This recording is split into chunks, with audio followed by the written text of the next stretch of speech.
Hello students, I just want to give you an overview of what you're going to be doing today and also the information that you need to get your work done today. The first thing you're going to do is write in your science notebook. You're going to add a Unit 2 cover sheet. So you're going to go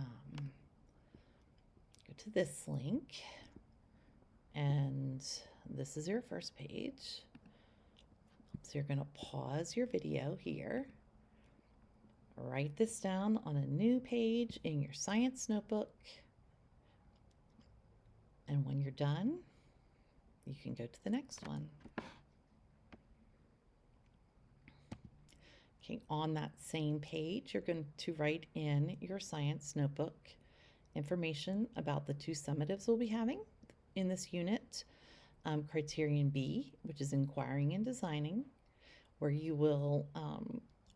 are going to come up with a question you're going to answer about sprouting seeds, and then you're going to design an experiment. That's one summative. And then after those seeds sprout and you get your data, you're going to have another summative, which is criterion C, processing and evaluating. Once you have finished writing this in your notebook, then you may continue. So pause now until you're finished these. Okay, and the next thing in your science notebook, you are going to glue or tape into your science notebook the experimental cycle. A printout is handed out in class. If you've lost yours, print out another copy and paste it in. So this should look familiar, kind of like the design cycle. We start at inquire, where you outline a problem or question to be tested. That's what we've been working on. And formulate and explain a testable hypothesis. This is the first step, inquire. This is what's going to be on the quiz, either Thursday or Friday, depending on if you have an A day or B day. So pause the video, and when you're done gluing this in, and I'd like you to write a B and a C for criterion B, inquiring and designing, criterion C, processing and evaluating. When you're done this, then you can go on.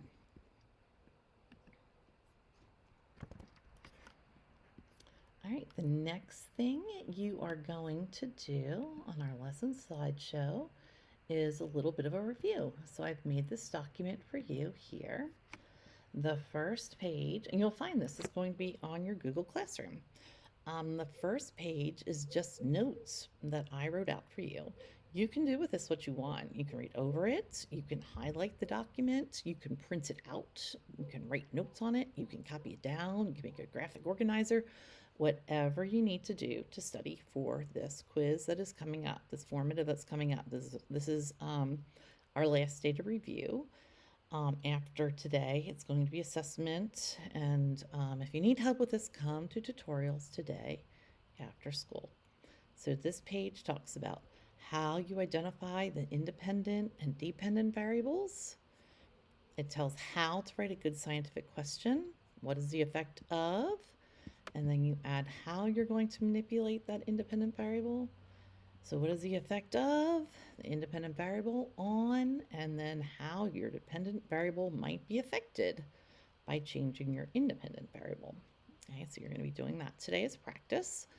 How to write a good hypothesis. So a hypothesis is like a tentative, like uncertain, like a maybe statement that proposes a possible phenomenon, like explanation of something. A useful hypothesis is testable. In that we can perform a test scientifically to see how the independent variable is related to the dependent variable, how the dependent variable depends on the independent variable. And for this, you're going to use that good old formula, if, then, because. So if, and that, how do you change a manipulated variable? Then this is how you think the responding variable will react to that change. And then because, that is your reasoning. And that's when you tell why you think something's going to happen. So here's the example problem. This is a statement. Okay, plant growth may be affected by the color of light. Independent variable is what you're going to change on purpose. So if you picture this experiment, you would imagine the scientists would change the color of light to see if plant growth responded to that independent variable. And you see here, I used the format, what is the effect of independent variable on your dependent variable? And again, your hypothesis is if then.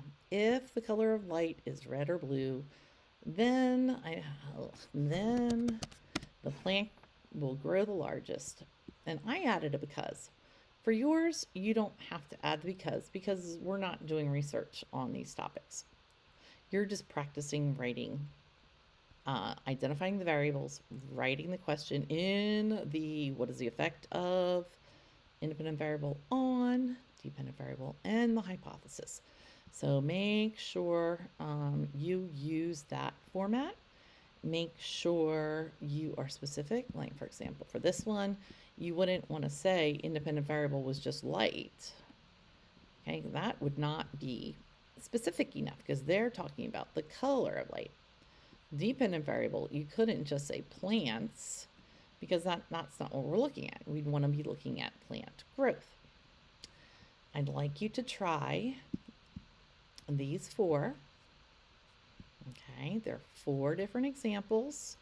And again, if you're confused by this, you have one last chance, before the assessment, which is Thursday or Friday, which will cover everything that is on this note sheet. Okay, so I want you to work on this, pause the video, and when you're done, you're going to come back to this video. Okay. Next thing you're going to do, where did it go? Is we're going to make a graph of your combustion lab. I have the data. If you've lost it, I want to move my little picture here. It's too big. If you lost your data table, I have some printed out, and I also have this, which is the key to the combustion lab. So anyone who was absent or missed this is the experiment that we did. Okay, and this is the data that you're going to graph. You are just going to graph the average. All right, just graph the average. I have created a little review of graphing for you. On the very first day of school, you did a graph. Actually, I think for some of you, it was the second day of school. You did a graph, and I said, I just want to see what you remember about graphing from 6th grade. Now, today, I'm going to give you some more hints, but you're still on your own. I still want you to do this on your own. Not getting help, because I want to see where you are after I give you some hints about graphing.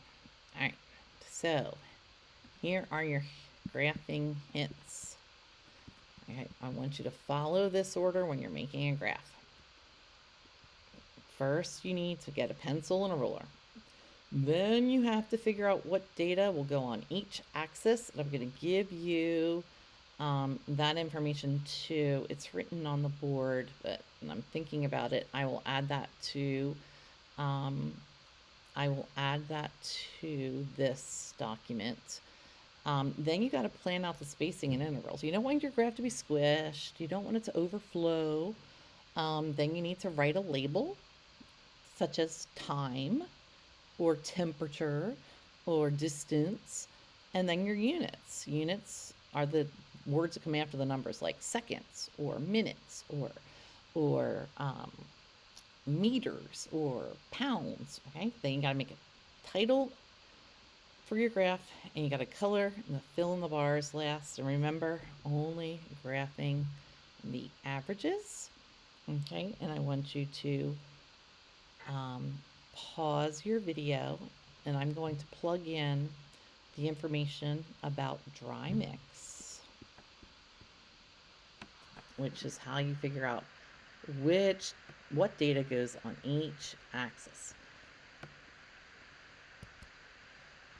Okay, and I think I have it right here. Here it is. Okay, so that's how you remember. The dependent variable is also responding. It's the one that responds to the changes in the manipulated variable. And that goes on the y-axis. Remember, the y reaches high to the sky, right? That's the vertical axis. Manipulated variable, independent variable goes on the x-axis. So that's what you need to remember when you are figuring out, where do I put the size of the beaker? Where do I put the time it took for the candle to go out? Right. And once you are done that, this is your exit ticket. So we will be collecting this before you leave. Thank you, and good luck. Make sure you let me know if you have questions, and come to tutorials Tuesday after school. Thank you.